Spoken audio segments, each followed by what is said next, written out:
Belajar Merdeka, salam sejahtera untuk kita semua.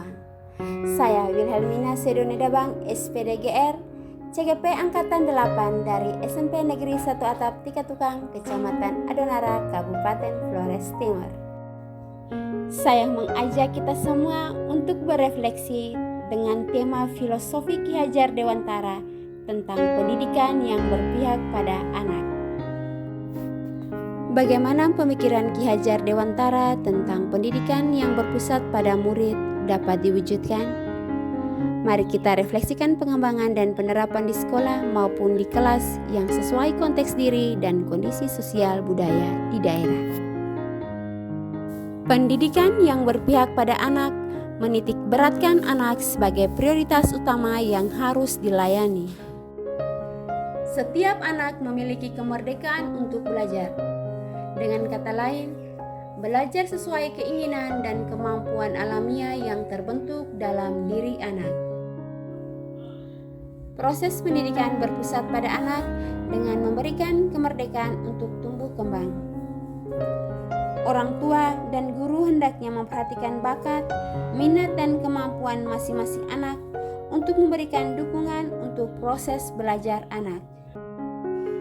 Nah, bagaimana karakter pembelajaran yang berpusat pada anak? Yang pertama, manusia merdeka. Pendidikan bertujuan agar anak selamat dan bahagia baik sebagai manusia maupun sebagai anggota masyarakat. Anak adalah manusia merdeka, namun merdeka yang bertanggung jawab. Merdeka artinya manusia yang hidup lahir atau batin tidak bergantung kepada orang lain, akan tetapi bersandar atas kekuatan sendiri. Dalam proses pembelajaran di kelas, anak harus belajar tanpa tekanan dan diberikan kesempatan untuk mengembangkan kreativitasnya dalam bentuk apapun. Yang kedua, mengembangkan bakat dan minat. Pendidikan yang berpihak pada anak adalah pendidikan yang memperhatikan minat bakat dan kemampuan masing-masing anak. Bakat adalah kemampuan bawaan dari lahir, sedangkan minat terbentuk selama proses tumbuh kembang anak. Bakat dan minat tidak selalu berhubungan dengan akademis maupun kemampuan kognitif, namun bisa jadi berhubungan dengan hal-hal sosial seperti kemampuan berinteraksi, berkomunikasi dengan orang lain. Yang ketiga, kodrat anak. Pendidikan yang berpihak pada anak merupakan pendidikan yang dielaborasikan terkait kodrat alam dan kodrat zaman. Pendidikan anak sejatinya menuntun anak mencapai kekuatan sesuai kodrat alam dan kodrat zamannya. Proses pendidikan harus terus dinamis, mengikuti perkembangan zaman. Cara mendidik dan menuntun juga berubah-ubah sesuai dengan kodrat zaman. Anak Indonesia bertumbuh dan berkembang sesuai kodrat alam yang berbeda dengan negara lain. Hal ini tentu mempunyai cara yang berbeda untuk memaknai hidup. Proses pendidikan hendaknya harus menyesuaikan kodrat alam di mana anak itu tinggal dan berada. Maka didiklah anak-anak sesuai tuntutan alam dan zamannya. Kekuatan konteks sosial budaya kultur di suatu daerah juga hendak diselaraskan dengan proses pendidikan dan pengajaran yang diperoleh anak. Misalnya, 1. Mengembangkan budaya daerah melalui kegiatan ekstrakurikuler yang dapat dilakukan. Memelihara tradisi setempat, memberikan teladan bagi generasi muda untuk bangga menghargai tradisi di daerahnya. Contoh yang kedua adalah gotong royong atau dalam bahasa Lamaholot dikatakan gemoing. Pada proses gemoing ini, pendidik dapat menanamkan beberapa nilai karakter yaitu tolong-menolong, peduli terhadap lingkungan dan peduli terhadap sesama serta kerjasama kepada anak. Pemikiran Ki Hajar Dewantara tentang pendidikan yang berpihak pada anak terdapat pada 3 semboyan, yaitu Ing Ngarso Sungtulodo, Ing Madia Mangunkarso, dan Tutwuri Handayani, yang artinya di depan memberi contoh, di di tengah memberi semangat, dan di belakang memberi dorongan.